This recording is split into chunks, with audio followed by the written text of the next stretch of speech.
Hey guys, today I wanted to talk about my experience getting a home solar system, so that conversation is coming up.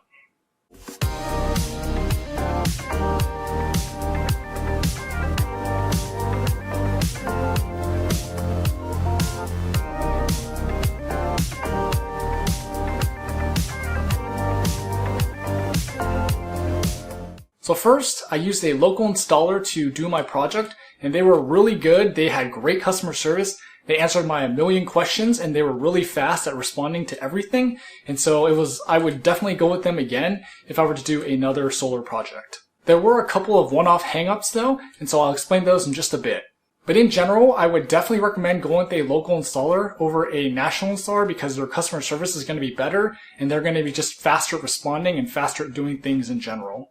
You can use a site like EnergySage.com to get quotes from local installers, but what I ended up doing is I just blasted Yelp, and the companies that came back with quotes, I started researching those companies, and I found a couple that I was comfortable with, and then I ended up going with one of those companies. My project took about 3.5 months to finish, but if we didn't have those couple of hangups, I think we could have gotten it done under 3 months. So one of the hangups was during the install process. So basically we were ready to actually install the panels, and I needed to get a date from the installer. But the poor lady that did the scheduling got COVID, and so she was out for like 9 days, and so I couldn't get a hold of her to get on their schedule for an extra 9 days, which shouldn't have happened and wouldn't happen in your case.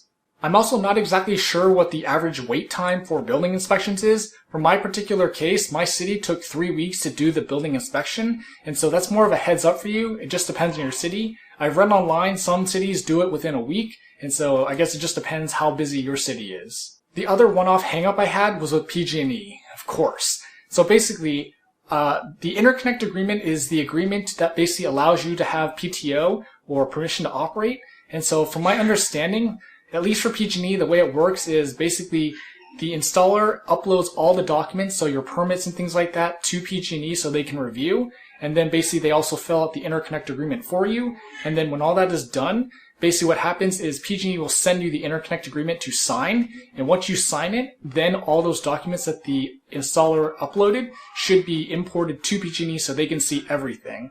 And so in my case, I signed the interconnect agreement thinking we were good to go. And basically about a week and a half later, I called PG&E saying, hey, what's going on with my, PTO? You guys have everything you need? And they said, we don't have anything. And it was, so I was like, okay. So then I had to go back to the installer, and they told me that this has never happened before. And what they ended up doing was manually uploading all the documents again. And then I signed the interconnect agreement again. And then basically I called PG&E the next day, and then they told me, okay, this time we got everything. Now we'll start the PTO process. So that was a week and a half I just wasted because I didn't know to talk to PG&E after I signed the interconnect agreement because they were supposed to get all the documents, but there was some glitch in their system and they didn't get the documents. So besides those two hangups, the install was really smooth, and I didn't really have to do much of anything because I did hire a local installer with good customer service, and that's really the way it should be. The installer should be, you're basically paying your installer to basically handle all the permits and deal with the city and deal with the utility. You basically just sit back and answer questions from them, and they take care of the rest. So now that I've told you my experience with my particular install, I want to give you guys some tips so that way you can maximize your time and get your project done as fast as you can, as well as be on the lookout for certain things if, certain installers try to be shady and trying to rip you off. One step in the process is the site survey. So if you know you have like an old roof or you have a really old home where the main panel or sub panel may not be up to code, what I would do is ask for the site survey before you sign any contract. That way the installer can tell you, hey, your roof is really old and you should probably get a new roof before we put panels on top of that roof. Or we need to, upgrade your panel, or we need to add a sub panel because there's not enough room. Things like that you'd want to know before you sign the contract. That way you're not locked in, and then they can just basically charge whatever price they want because you're locked into the contract.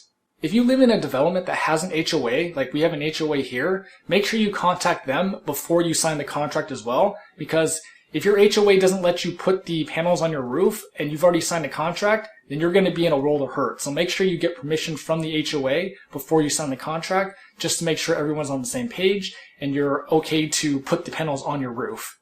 On install day, once the guys or girls are done installing your panels and your system's operational, make sure to ask them that the system is operating. And basically what that means is ask them to basically keep the system on. So I'm not really sure if you're supposed to do this. Most of the time a lot of the utility companies tell you to turn it off before you get PTO, permission to operate, just because they can fine you. But I think a lot of the utility companies don't really care. Specifically on, talking about mine, PG&E, they really don't care. My installers told me that basically every install they do, they just leave the panels on once they're done, and they've been fine. I've also read online a lot of the other utilities don't care about this either. And so where I'm going with this is if you leave the panels on, it means that they are producing before you get PTO. And so you can actually use the energy that the panels are creating during the day when the sun is out, and it basically is going to save you money on your utility bill. You just won't get the credits that you're generating the excess energy because you don't have PTO yet. But it is a nice little way to get a little head start on saving some money. I do have another video explaining this in detail and how you can take advantage, so I'll leave that video up here in the cards. And the last tip is with regard to PTO. And so basically my utility company, PG&E, has a pretty good solar customer service line. It's a specific line you can call if you're a solar customer. And so if I had done that after I signed the interconnect agreement, I would have known right away that they didn't have all the documents. My installer could have reacted that day, sent them all the documents, and we wouldn't have lost a week and a half of time. So that's just a heads up for you. Make sure that once you sign that interconnect agreement, that call your utility and make sure they have the documents so you don't waste time like me. And that's basically it. Hopefully your install is pretty easy, and then you can feel good about generating 100% renewable energy and running from the sun. Hopefully my experience and the tips helped you. Leave your comments below, and thanks for watching.